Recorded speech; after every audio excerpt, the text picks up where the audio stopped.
Welcome all the viewers.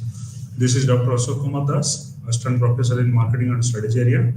And today our topic of discussion is going to be the crux of the entire selling things that we have done so far.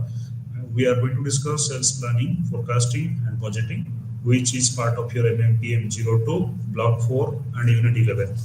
So let's have a good thorough understanding regarding what sales planning is, why it is being done, who are the people who are involved in doing it, what is the significance of forecasting, can organizations really forecast the sales figure? If they can, then how right they are in doing this? And of course, the most important thing is the budgeting part of it. So let's have a thorough understanding regarding all these three aspects. Let's first try and get focused on sales planning. Let's try to understand the meaning of it, the scope of it, and try to go and have a detailed analysis of it. I think sales planning is an integral part of sales department management function, purely for the simple reason that if you do not have a plan for your entire sales activities and you are not really going to be a good planner at that, then you do not know exactly where you are going, and you are not really going to be a rudderless ship. You are going to be having a proper sense of direction, a proper sense of purpose, and of course, the entire planning is going to be navigating you through the ifs and buts of it. So that is pretty important to understand. So how do you plan? I mean, what exactly really goes to the making of a good, sound, perfect plan? Planning for sales based on firm's policies and procedures. You cannot really have a same kind of a plan working for all kind of organizations, irrespective of industry, irrespective of geography, and irrespective of the year of launch. If you are a small organization and present in a pretty tiny kind of a place and your inception year is just 2-3 years back, then you are going to be really planning for your sales activities in a totally different manner than an organization which is there in the country or in the state or in the entire globe for more than 50-60 years and is really having a plethora of product range and service ranges, and it understands the market pretty well, it understands the customer psyche pretty well, then of course it has got to do with the sales planning in entirely different kind of manner. So it all depends on the context. You can't really go and arbitrarily say, look, this is the planning which I'm going to be putting it under any kind of organization, irrespective of its size, its year of inception, the range of product that it deals with, and of course, the most typical is what kind of market that it is dealing with, what kind of customer it is really trying to be serving and all. So this requires a meticulous, thorough, and a heterogeneous kind of planning, which is going to be appreciated by all the sales managers because they cannot have a uniform way of really trying to plan for their products and services. Having said that, what exactly you need to understand when you really go for estimating your market potential, realistic achievement plans, and required sales resources. Now, how do you really estimate the market potential? It's pretty easy to say, go and estimate your market potential, but how exactly I really go about the business of trying to estimate my market potential? Can I really succeed in estimating my market potential to absolutely perfection? Chances are no, because of the very simple fact that the market is dynamic, the consumers are changing pretty quickly, and the consumers are absolutely not going to be sticking to their own beliefs and promises that they have really made to you or they have really shared with you. But again, after kind of withstanding all these kind of storms in the market, you have got to go down to a point where you are going to be thinking of understanding or estimating the market potential. How do you do it? That is what we are going to discuss further. And more important is you have got to go for a realistic achievement plan. The plan which you are going to be having in your kind of cupboard is going to be a realistic plan, and this should be an achievable plan. You cannot just keep on having a dream that, well, because my organization is supposed to have this kind of a phenomenal growth, so it is going to happen. It is going to happen, and it is going to achieve it. Well, wishes are wishes, but reality in the market can be really staring you on your face. that might be really kind of giving you the jolt. But again, your achievement plans should really be sounding very realistic, because you have got to really go down to the market, research about the acceptance level of your product and services, research about the purchasing ability of your customers, and of course try to research about the habits, the personality of the people. Lot of variables are there, which of course is not part of this particular topic. But still, I think the customers are going to be much more varied, much more different, much more heterogeneous than you really usually expect, in the true market. And well, your plans are plans, good enough, fine. You are going to be estimating the market potential. That sounds pretty, nice enough. But the fact is, you have to have your required sales resources. Do you have the resources to really try and study all these kind of things? Can you really go down to the market and do a complete survey of it? This is something which you have to really go back and think about. Then you have to set your objectives, define your task, arrange your resources, implement tasks, and measure the results. Objective setting is done. Fine, I just want to figure out A, B, C, or 1, 2, 3. Then to do that, what are the tasks that needs to be done? Define it pretty clearly. There should not be any iota of doubt in anybody's head that, well, I may go left, or I may go right, or I may go north. It's not done that way. You have to be very clearly define what are the exact things that we are supposed to accomplish. And to accomplish your task, or to really perform your task, you have got to arrange your resources, like what kind of manpower I really require, what kind of finance that I really require, what kind of logistics support I do really require. These are all the kind of things which might be bothering you, but these are essential to really try and reach a conclusion. Well, this is the market potential of this particular market where I'm really going to be dealing with. This is something which is really sounding pretty logical and achievable. That really makes your life, makes your job pretty easy. And having implemented the task, the next thing that you can possibly do is measure your results. What exactly have you tried to or set out to achieve, and whether you have been able to achieve this or not. Believe me, no sales organization has ever been able to achieve 100% of its objectives. It is not possible. This is humanly not possible. And that is why we say that try to figure out what is exactly your result. Have you really gone pretty close to that, or there is a yawning gap? If there is a gap, then well, the next thing follows, like what we are going to discuss further. Now, you have to proceed by corporate business objectives and goals. Like I told you just a few minutes back, your organization's goals, your organization's objectives are totally, radically, entirely different from the goals and objective of organization B is performing maybe in the same market, in the same territory, in the same kind of industry as well. Because you have your own philosophy of doing business, and somebody else might be having his own philosophy of doing business. So your objectives are going to be yours, and your task orientation is going to be yours, and your way of working or your working style is entirely going to be yours, which is not really going to be finding a match in anyone else, even if they are really in the same kind of industry. You have got to believe it. Now, what is the sales planning process? We have used a pretty nice acronym called MOST, M-O-S-T. What is that? What is your mission? It's like a funnel, no? You are trying to really start from the most wide stuff, then you are trying to bring it down or pin it down to something pretty specific, from a gigantic kind of mission to a very specific tactics. You go through a process like, what is your mission and how do you really define your mission? What exactly are you set out to do? If you understand your mission pretty well, then your orientation towards achieving your mission really becomes pretty clear. Of course, followed by objective of your organization. Like I told you, if you do not have an objective, you are just kind of playing a practice match. You are just kind of moving around in the park without any purpose, without an objective. So your objective should be very clearly laid out. Now, the third and most important thing is your strategy. What is your specific way of trying to do things? How differently are you going to be doing it? How creative you might be while trying to really achieve your objective and all, and how persistent you are going to be in doing what you have set out to do. That's your strategy which might really be giving you the desired results. Having talked about strategy, it is not really going to be over until you have a proper tactics. It is the specifics, the subtle nuances that you are going to be doing so that your strategy is really going to be kind of achieved.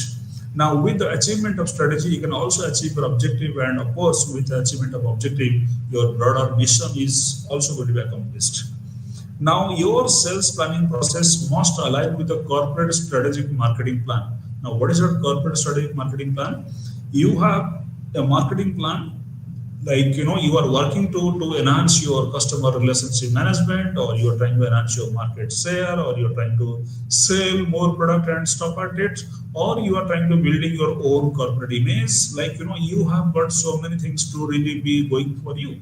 Now you have got to get pretty much focused on what exactly are you trying to do. Are you really going to be trying to do multiple things at the same time?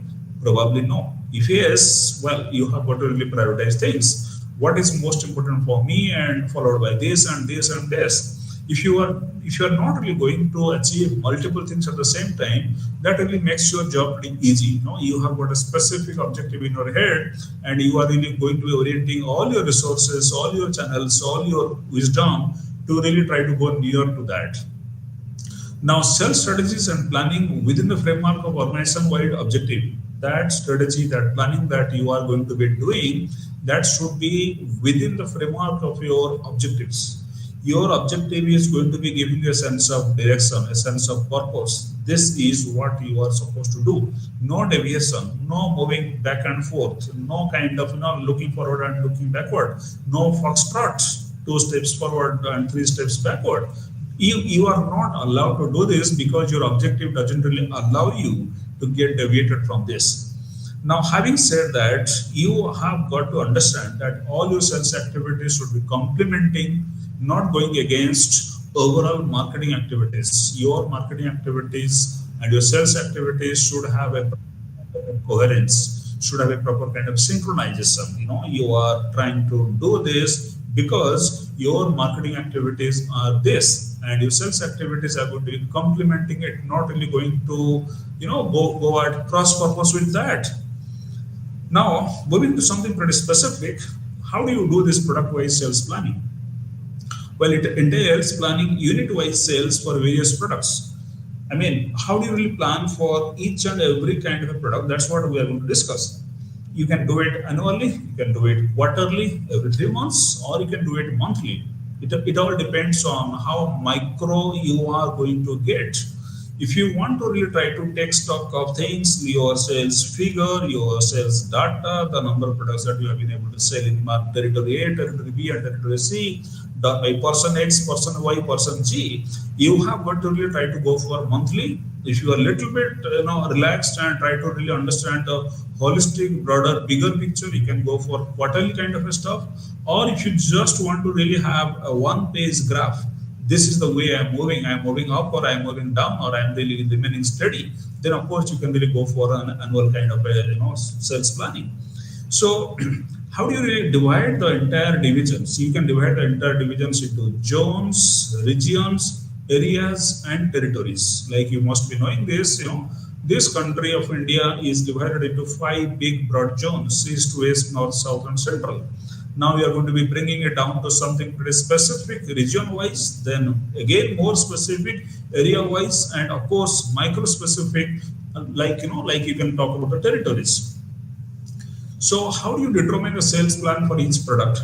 You can go for deriving market potential method, sales potential, and sales forecast. Now, what is your market potential? What is sales potential? And what is sales forecast? Let's understand that. Market potential is total units of a product that can be sold by all companies in a given market. So that is a total unit that can be sold by all the companies in a given market. Now, you have got to try to go to specifically your kind of a thing. Now, when you talk about sales potential is maximum units a single manufacturer can sell in a given market. That is the market potential. Out of that, this is what I can do. So this is my sales potential. And sales forecast is number of units a single manufacturer plans to sell. That's your plan. You are really going to be having a robust plan at that. You have got to understand that, well, if I really plan big, maybe I can really try and land up in little bit, smaller kind of amount. It's like, if you are dreaming for the moon and you are trying, kind of landing on the treetop, you are still so you have got to really plan it for a bigger things. Factors influencing sales forecast decisions is this. Now, what are questions to determine sales forecast? First, this is pretty crucial to understand. Please pay attention to this. What are the questions? Like, you can ask the big broad question: number of customers, present and potential. What is the number of customers that I do have at this moment with me? And what is the potential number of customers I can possibly have in future? Then of course you are going to be going pretty micro on that size of customers, like in terms of sales turnover, in terms of profit. And if you really try to go divergent to that, then you are going to be focusing on something very, very, very interesting: products that they are going to be purchasing. That's pretty interesting. Reasons for purchasing and their needs. Are they purchasing because they have needs, or are they purchasing because they don't have the needs, but they are kind of in love with the company or in love with the fascination, the fascination that the product is really going to be displaying to the customers? Is it really a kind of product that they are going to be buying continuously, or is it a kind of fad which might be really a kind of triggering positive emotions in the customer's mind, and next very day the emotion is kind of wearing out? So, quantity purchase for a particular product. What is the number that they purchase? Big, medium, small, depends. Frequency of purchase in a year. How frequently they really go about purchasing all these kind of things, and conditions of purchase, like they pay cash or they really purchase it on credit. This is pretty interesting because you are really going to be going for a road shock if you really try to understand that to all these questions that I put, like conditions of purchase, frequency of purchase, quantity purchased, reasons for purchasing, products that they are going to be purchasing, size of customers, number of customers, competition analysis and expected actions. If you really try to understand the answer to all these things, this is really going to be kind of mind-boggling for you, because there is a customer who is not really going to be playing the game as per the rule. He might just as well get infatuated by a new launch of a product, let's say a bottle of perfume. He doesn't really have any plan for buying it. Suddenly he relinquishes all the kind of requirements for a moment and really goes for a bottle of perfume because that is really going to be instantly appealing to him. It might happen. So how do you really reason it out? There is no way you can really reason it out that well. These are the conditions that are being made, and this is the customer that has shown this kind of a behavior in the past. So this is how the customer is going to be definitely responding to this kind of a cue. No, it may not happen. And it really doesn't happen. Why may not happen? That sounds pretty defensive. What are the key considerations for realistic sales forecast? Realistic and fact-based answers to the above questions. Fact-based answers. It's not a general, skewed, kind of nonchalant way of really trying to answer the questions. You have got to be pretty specific. Look, I'm asking you product, frequency of purchase in a year. You can't say most frequently or least frequently. That is pretty vague. That's pretty general. Tell us. Well, I purchase AC not once in a year, not twice in a year. I purchase AC once in every 5 years. I purchase, atta every week or every month. That is the specificity that I want from you when you're trying to answer my question. You cannot really take shelter in a pretty general kind of statement. Yes, most frequently, least frequently, sometimes yes, sometimes no. These are pretty much unexpected or kind of answers which are not really going to be solving any purpose of yours. Information on company's marketing activities. That is again going to be giving you some idea regarding the sales forecast. Now let's understand sales program planning. Sales manager plans activities for salesmen to meet sales targets. The activities are absolutely very clearly laid out. Well, what does it include? It includes future sales promotion planning. Now, in future, we are going to be going for either point of sales material, shop window display improvement, or you can go for outside shop promotion, or you can go for demonstrations, or you can go for sampling programs, or you can go for presentations. Whether you do this or you do that, the ultimate result has got to be demonstrated in terms of your sales targets being reached, or you are going much nearer to your sales target, which has been really fixed by your organization. Give me a few seconds.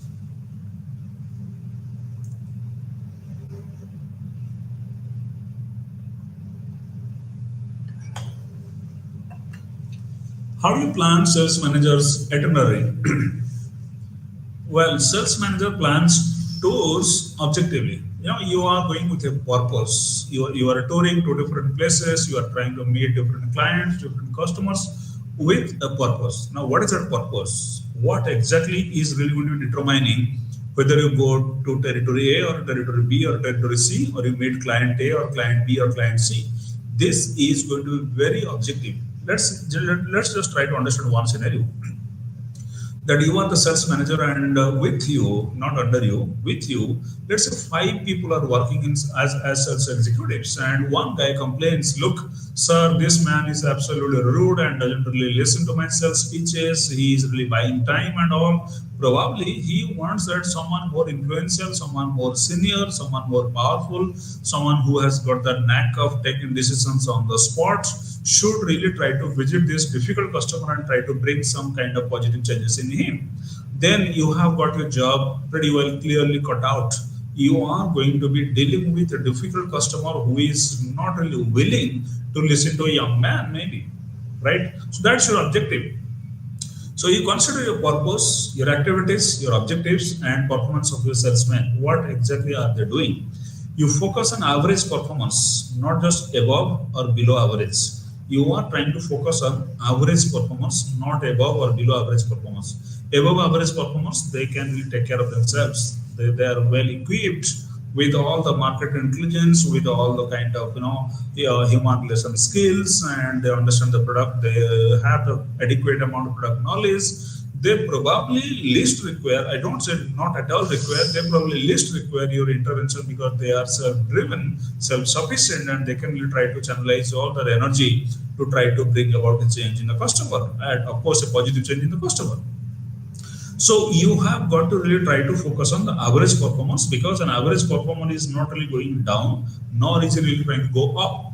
Maybe he has got some kind of issues, he's not really motivated himself, or he doesn't know how to motivate other people, or he doesn't have a sense of intent, sense of purpose while dealing with the customers, or he is absolutely a pretty novice kind of a guy who really doesn't understand the intricacies of human emotions, or maybe a combination of all these things. So you have got to really try to focus on average performance, right? You have to circulate the tour plan to other departments for coordination. That's what you have got to do. You emphasize on knowing where the problem is, investigate why, and plan how and when to solve it. So instead of really trying to pass the buck to someone else, look, you are not really doing well, you are an underperformer, you don't know how to really try to do sales and all, so you really require to be thrown out. These are all very self-demotivating kind of things, which is not expected out of a respectable sales manager and a purposeful sales manager. You have got to really be able to really try to understand where exactly the problem is, investigate why it is happening, and of course plan it out for. Salesperson's itinerary for a month. What should be the salesperson really try to do? Detailed itinerary with date, salesman's name, description, time, order value, payment due, payment collected, and competitor information. We are going to be collecting all this information regarding time, order value, payment due, payment collected, and of course about your competitor. You have got to really try to get it from your salesperson. Now, what are the aspects of sales planning function? Proper market coverage for sales, effective deployment of the sales force, parity in sales potential across territories, and of course efficient customer service. Proper market coverage for sales. You cannot be focusing on one part of the market and at the same time feel comfortable in ignoring the other part of the market. You have got to give equal attention to all the territory uniformly. That is a must, because by doing that you are covering the entire territory, the entire market coverage is being done, the entire population knows about who you are, what you're trying to sell, what kind of company you represent. So if not today, they might be really getting converted into real final customers or final buyers because they at least have an inkling of an idea regarding what the company is, what the product is, and all. So if you do not cover those people, they really do not know much about you. That is really operating in a kind of a vacuum. So effective deployment of the Salesforce is again, effective deployment is you are trying to be assigned the right location or the right territory to the right person. A very happening territory with a lot of potential where a lot of sales can be made should really be attributed to someone who is your star salesperson, not the other way around. You cannot just keep on experimenting. Look, this is a bubbling kind of territory for me. It's full of enthusiasm, full of positivity, full of hope. Let me try and make it a learning ground for my worst salesperson. This is going to be having a boomerang effect. Do not ever get into this. Efficient customer service is again part of the planning function. Now let's understand what is proper market coverage. By that I meant sales should come from all territories. I told you about that. It cannot be really a kind of coming massively from one territory and absolutely the other territory is totally unrepresented. This is not really kind of acceptable. Okay, all areas are covered based on strategic plan. You are covering all potential areas with a strategic plan. Effective deployment of Salesforce, what does that mean? Experienced people handle larger territories and difficult accounts. When I say difficult accounts, I mean difficult customers. Now, who is a difficult customer? A difficult customer is someone who has got the potential to buy your product, but is not willing to buy your product, or is having the having the willingness to buy your product, but doesn't have the potential to buy the product. You have got to really identify these people are the people who are having the best chance of being converted into real customers. Newer salespeople handle smaller territories or shadow experienced salespeople.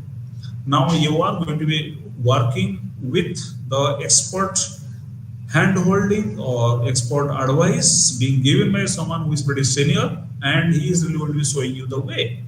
Parity in sales potential, that is also going to be understood. Sales potential of the area should be nearly equal.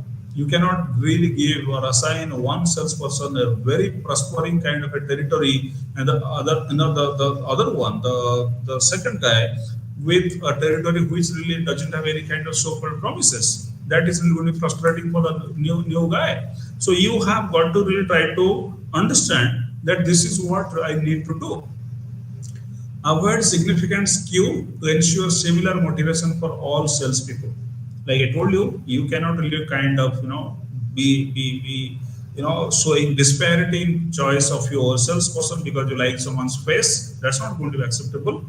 Now, efficient customer service, adequate attention to customers or accounts. That is a must nowadays, because if a customer is not happy, then well, he doesn't really have the constraint of not having options. He has got plenty of options, and he is absolutely free to migrate.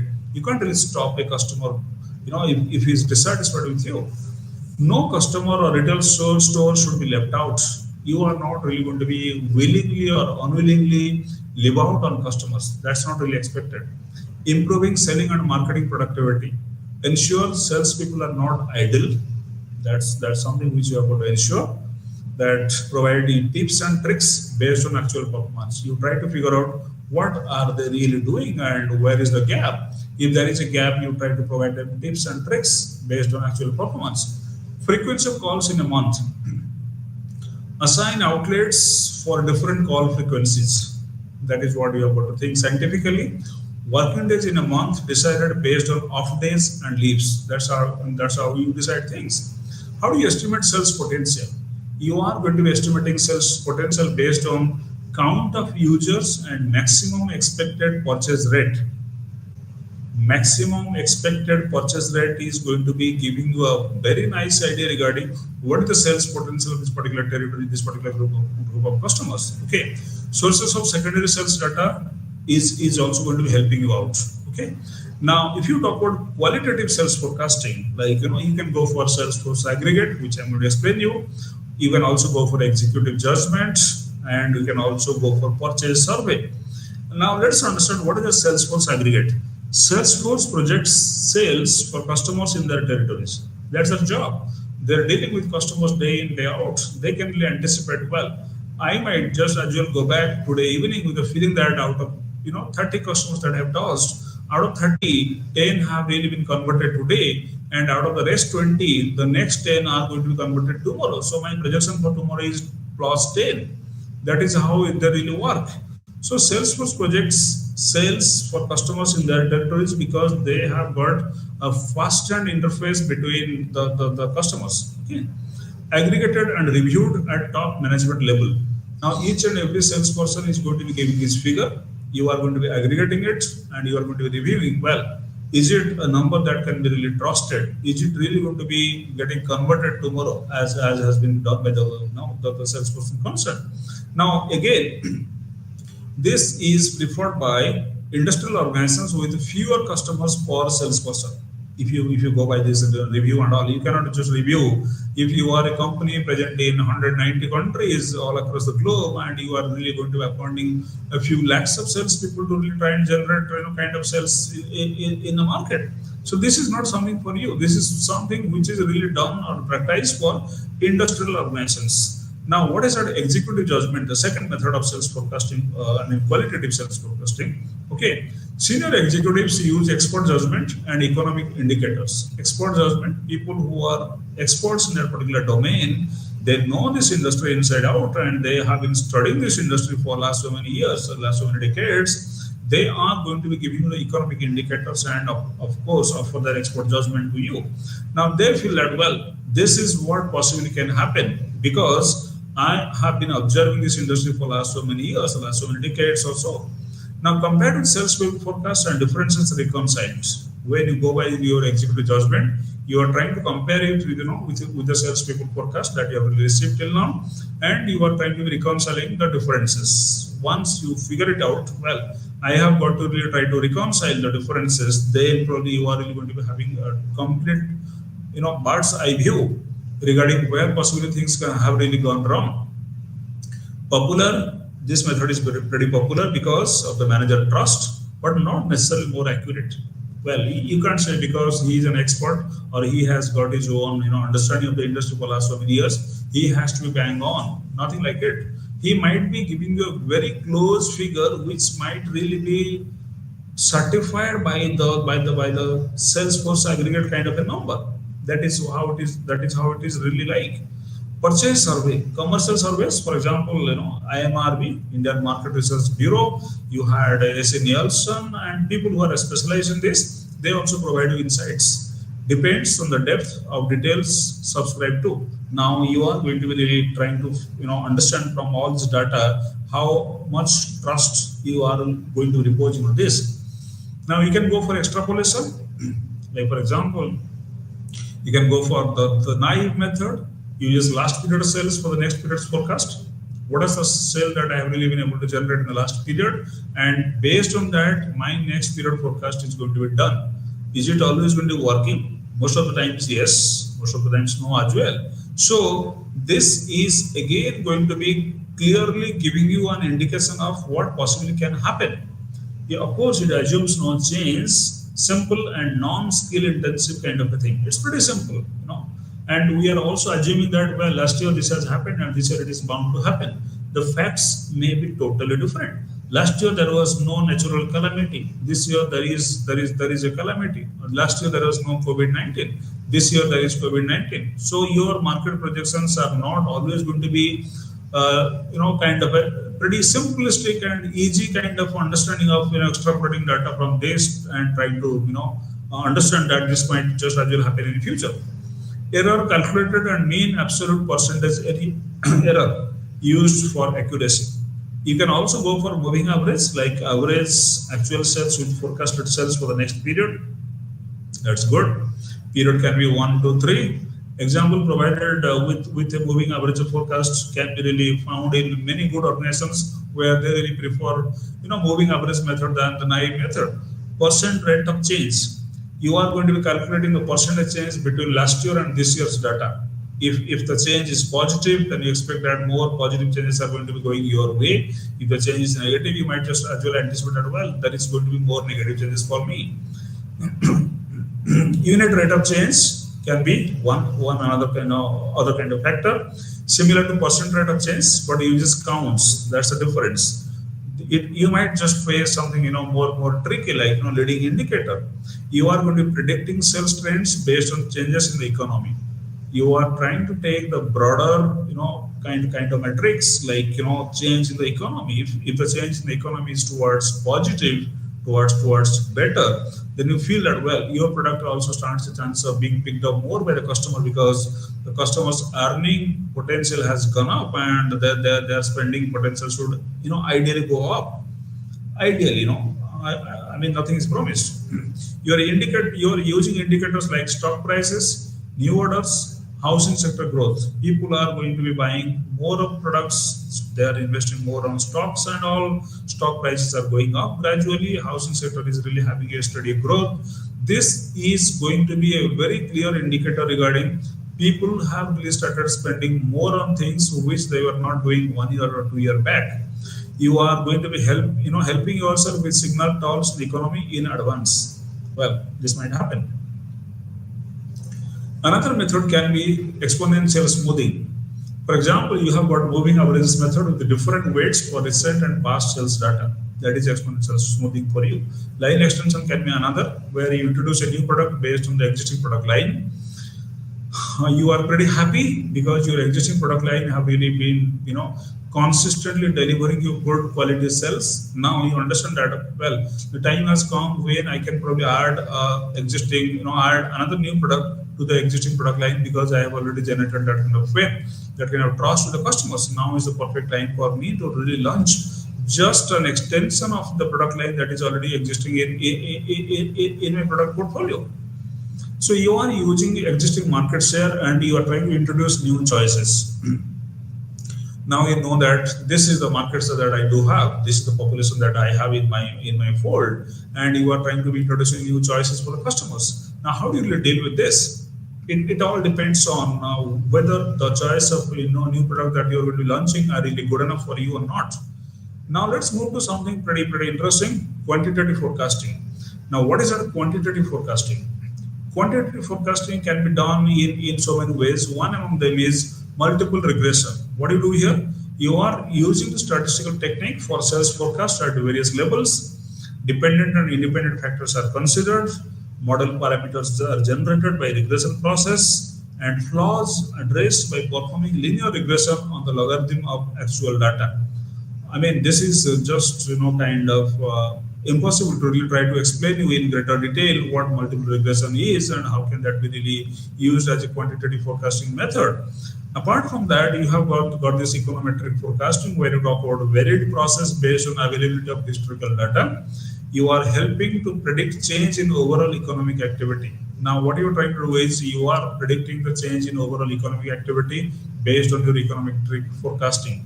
If the economic activities are going down, going low, going slow, then you really stand a very less chance of your products really being kind of picked up by customers in more numbers. Because like I told you few seconds back, if the customer doesn't have the purchasing power, so to say, even if he has got interest to buy a product, he simply cannot buy the product. And economic activity or economic indicators or econometric forecasting is just an accurate method where you can really try to understand, well, whether there is going to be an upswing in your product sale or there is going to be a deceleration. You can go for simple regression methods as well. You can go for linear regression to predict future values from past values. You can use standard error and coefficient error, which are used for evaluation, and you can also using different observations for your variables. You can do that also. Now, how do you manage sales forecast? I'm sorry. You manage sales forecast by two methods. One, you're combining forecasting tools based on accuracy. That's first.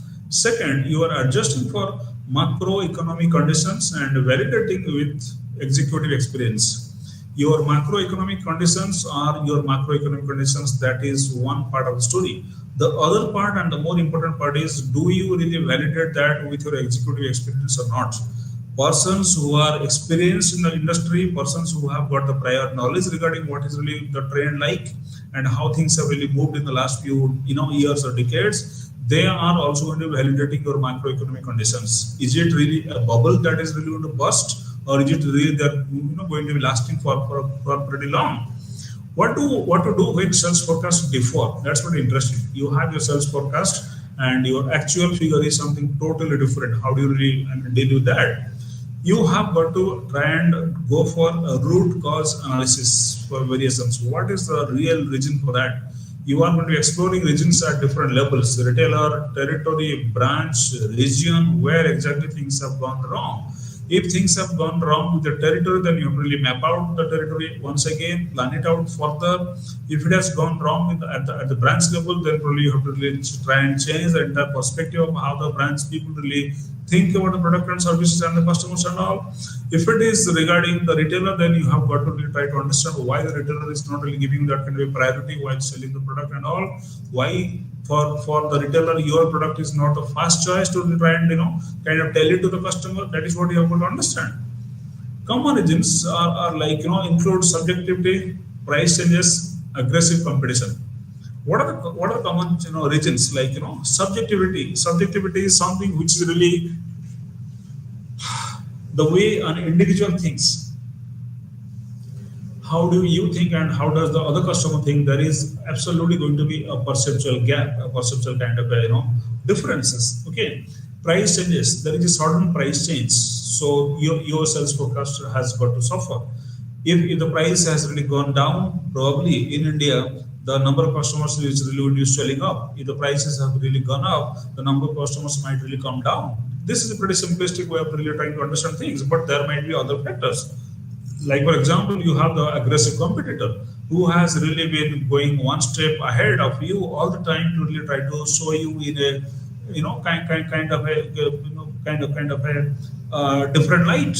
Okay, you have got to implement your corrective measures as you really can really figure it out from your stakeholders. That is what you have got to do. So now the more interesting thing is what do you do about sales forecasting for new products?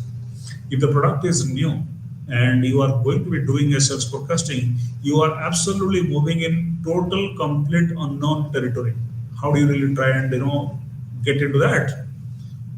This is more challenging than the established products. Like I told you, based on past records, competing products, market research, test market results. Your past records doesn't really show you anything because the product is fresh. But your company's image, your company's reputation, the similar kind of products being sold in the market, that might just as well be enough to give you a clue. That's one. Second is your market research. You really go down to the market and research more about the product that you are trying to be launching. That is again going to be giving you a most refreshing idea regarding what can possibly be the sales potential of your newly launched product. Test market results. You might have really read it in your fundamentals of marketing, that when you're launching a new product, you go through different stages of it, and one among them is test marketing. In test marketing, you are trying to figure out whether the prototype that you have generated is really going to be acceptable by more number of customers or not. If you find that the prototype has got more takers, then your test market result is pretty positive. And if the test market result is pretty positive, the new product has got a more market than you not just normally imagine it to be. Give me a few seconds.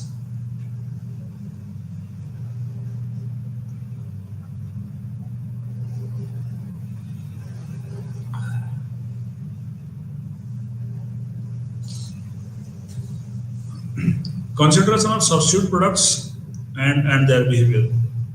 This is probably going to be the most defining moment for you when you are trying to be figuring out who are the substitute products available in the market, and what is the way that they are going to be behaving, or what is the way the customers are going to be responding to the substitute products. You are going to be doing the analysis of new product sales curve in foreign markets and product life cycle. You all must be aware about product life cycle. It has got 4 stages typically: introduction, growth, maturity, and decline. And if it is a new product, then you are going to be finding yourself at the very fast stage, that is the introduction stage. In the introduction stage, there are certain do's and don'ts, which is not really a purview of my discussion at this moment, but just for understanding sake, let's try to appreciate this fact that if your product is in the introduction stage, then you are going to be spending heavily on promotion, you are going to be lowering your price, you are going to be making yourself available at very selected places, and your product has to be qualitatively very good and all. So these are the kind of stuff that you have got to really try and take care of. And having done that, now you can really be in a position to really try to understand what might be the forecasted figure for any product in the market.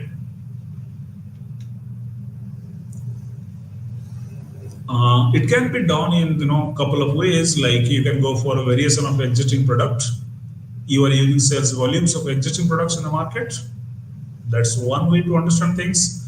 Differentiating in size, color, shape. You are really going to be having a rough understanding regarding what can possibly be coming close to your kind of product that you are going to be launching in the market, and just try to figure out from the existing product in the market by just changing the size or the color or the shape, and just try to gather the opinion of the customers.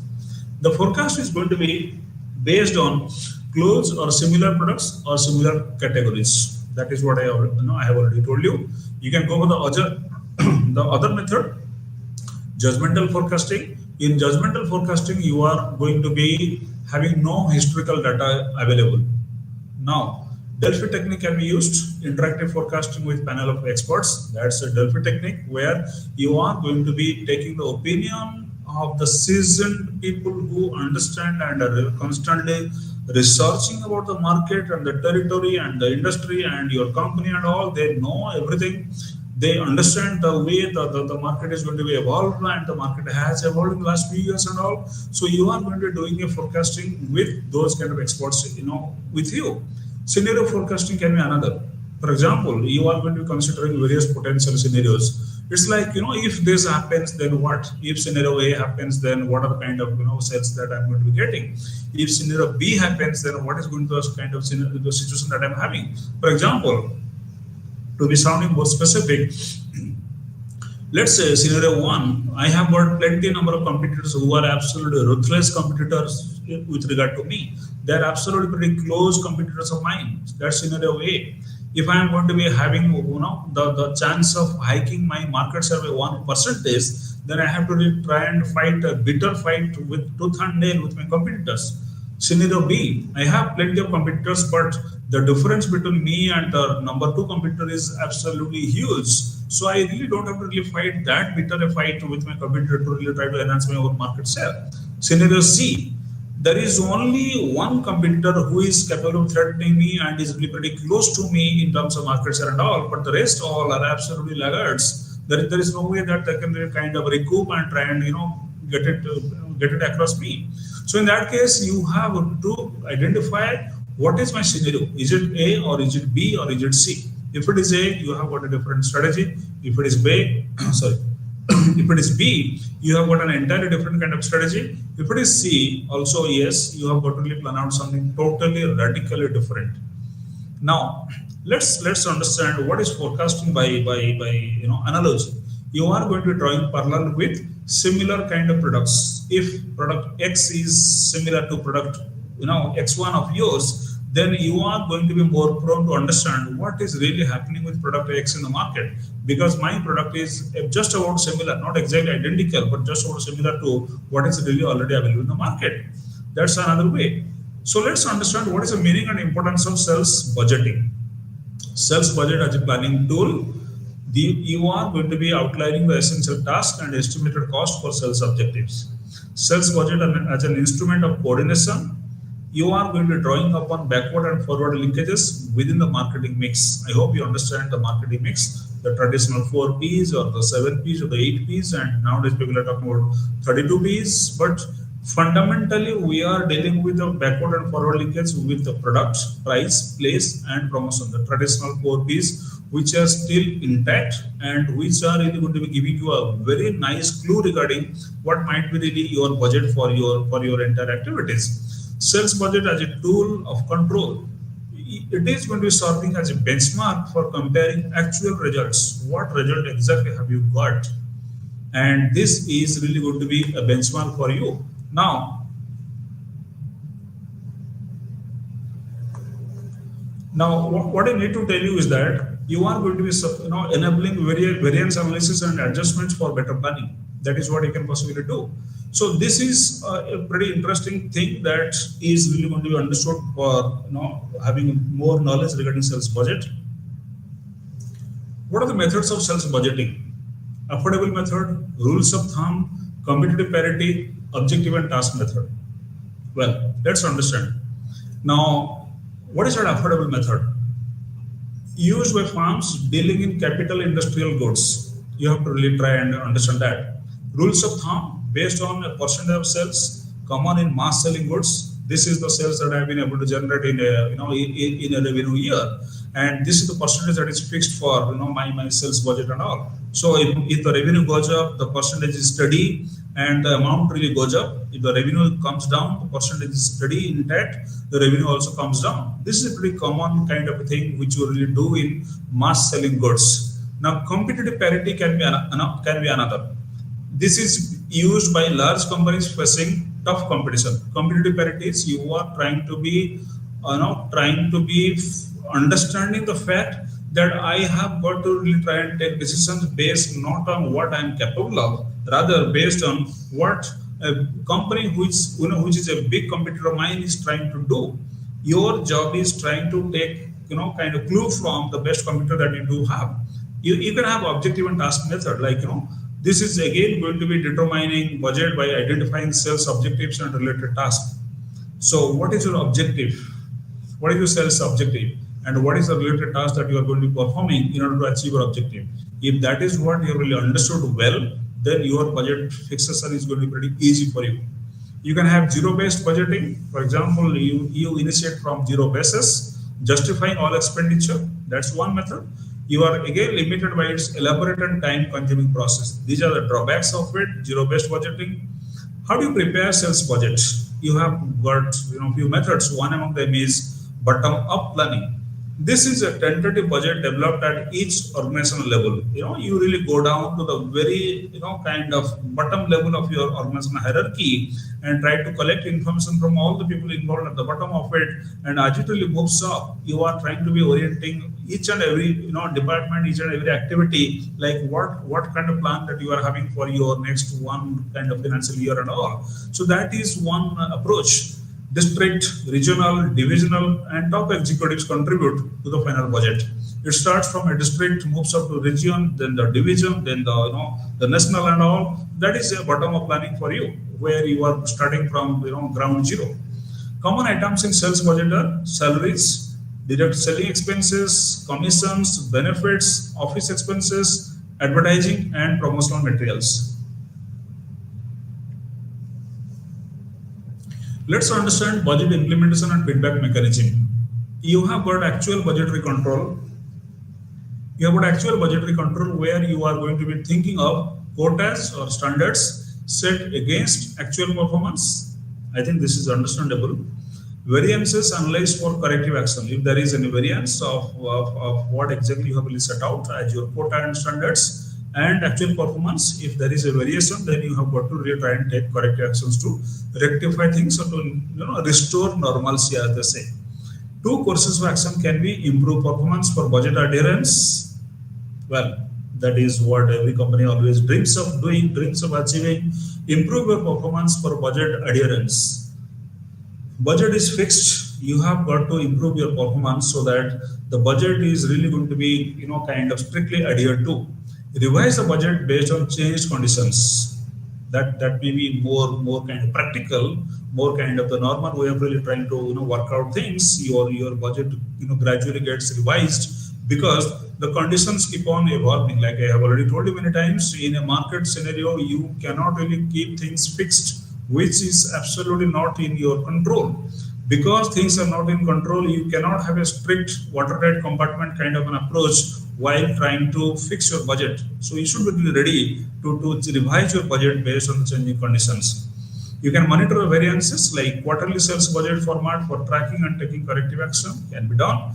Main items of variance often arise in salaries, direct selling expenses, vehicle maintenance, and promotional costs. There is going to be a kind of budget fix, and there is going to be the real expenses which is really being done, particularly in salaries and direct selling and vehicle and promotional costs. So you have got to be really careful of this. Now, what are the control measures available to you? You can tighten the control, especially when sales forecasts are not made. Normally, what every reactive organization does, not a proactive organization will tries to go and take this kind of a way. You can go for a prudent approach and caution in incurring expenses. You have got to be really pretty much strict and disciplinarian in trying to fix that. Well, this is the expenses that you can possibly really try to do. Please do not go beyond this. Now let's understand the flexibility in budgeting part. Introduction to flexible sales budget, an alternative to traditional rigid sales budgets. It's flexible budget, like I told you. It empowers the sales manager to monitor financial performance continuously. You are using standard costs based on records or managerial judgment for different revenue forecasts. You are enabling monitoring financial performance in terms of standard cost ratios. Let's try to understand few examples of monitoring. Standard cost for promotional materials might be 0.05 for every 100 rupees sales. Observing a rise in the ratio, for example, 0.166 prompts cost cutting measures. If it is meant at 0.05 and suddenly it really spirals into 0.166, then you are really prompted for cost cutting measures, which is part of your monitoring.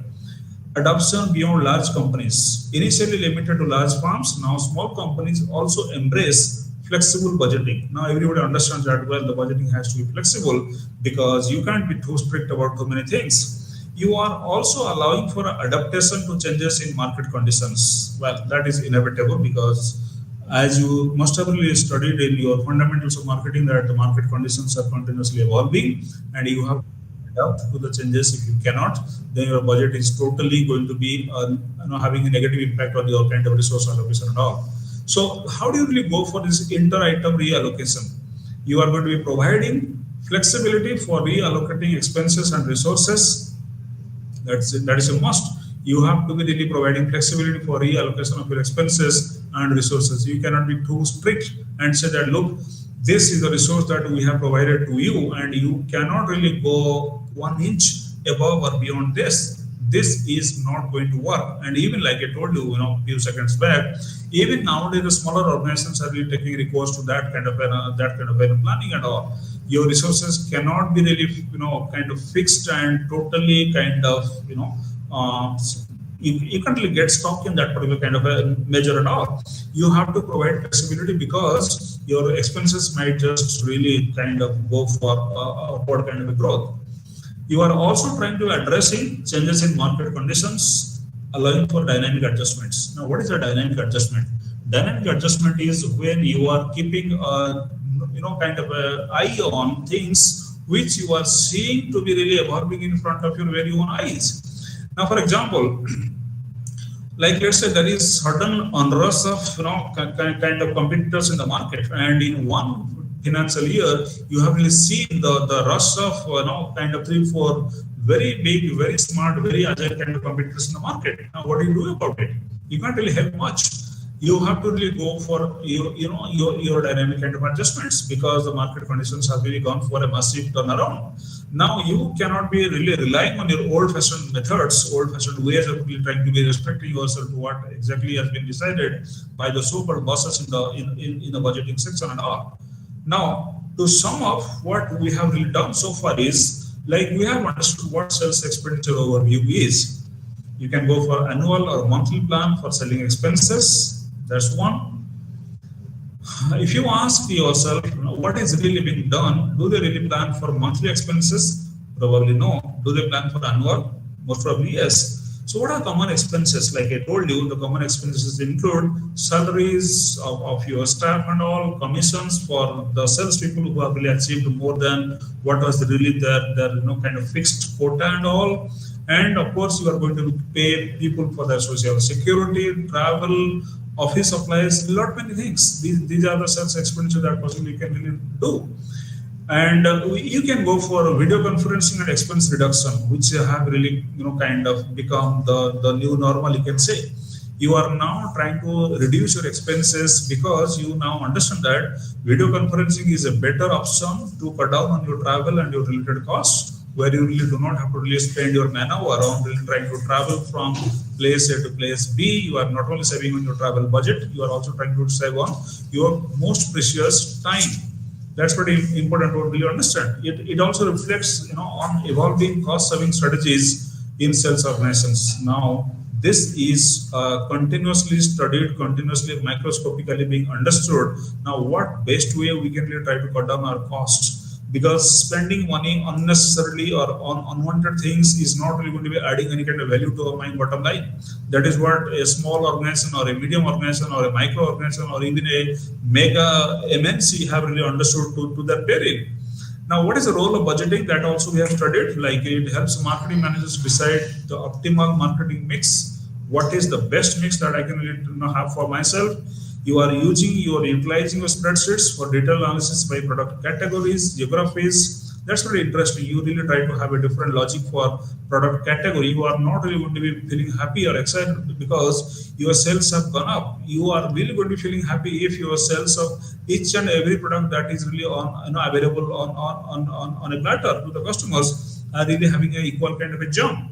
So having a uniform kind of jump in all kind of product categories is more important than having sporadic or random kind of jump in the total kind of sales. So we should also understand that salespeople, incentivization is really important, because you have to really try to keep them motivated, keep them happy, and make them also realize that cost consciousness is a good practice. Paging of sales budget and expenses are phrased monthly for better alignment, and it also enables tracking and adjustments throughout the year. Scenario analysis can be done for good sales, for high spending with low actual sales, and other variations. It also helps to evaluate the effectiveness of the sales budget. That's all for today's session. I hope you have really been gainers by listening to this 1 hour long discussion on a pretty important topic. Thank you for being so patient, listeners. Thank you all.